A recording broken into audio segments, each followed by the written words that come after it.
युवक भाजपच्या वतीने या ठिकाणी राहुल गांधी यांचा पुतळा जाळण्यात आलेला आहे। आपल्यासोबत पदाधिकारी आहे भोका।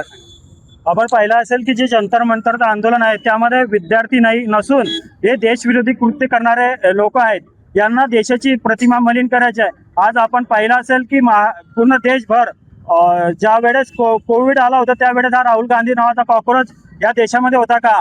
अजून देशामध्ये संकट आलं पेट्रोलच्या बाबतीमध्ये याच्या बाबतीमध्ये आंदोलन करतो पण हा देशाबाहेर राहतो।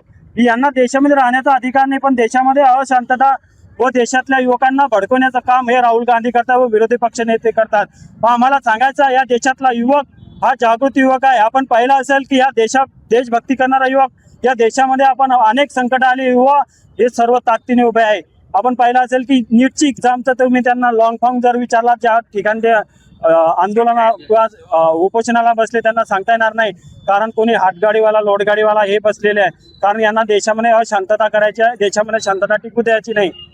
तरी त्या पेपरवर तुम्ही चुकीचं नेरेटिव्ह पसरवत आहेत असं करू नये। आणि सर्वात शेवटी एकच सांगेन की संसद किंवा जनता हे चर्चेचे आहे आणि त्या आंदोलनामध्ये सामील झाले, दगड कुठून आले, काय आले, अशा प्रकारचं आंदोलन या ठिकाणी तिथं करण्यात आलं आणि देशाच्या विरोधात त्या ठिकाणी वक्तव्य करण्यात आलं। आपल्या हिंदू धर्माच्या विरोधात प्रभू श्रीरामाबद्दल तिथं वक्तव्य करण्यात आलं। त्यांनी एक प्रकारचा राजकीय अजेंडा त्या ठिकाणी वापर केला।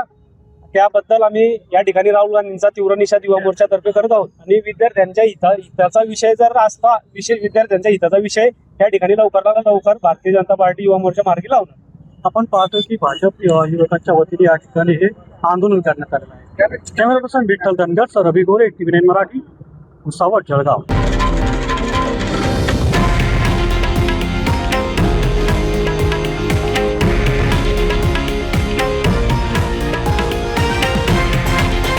हे आहे देशातील नंबर 1 न्यूज नेटवर्क आणि आपण पाहत आहात TV9 मराठी, एकमेव।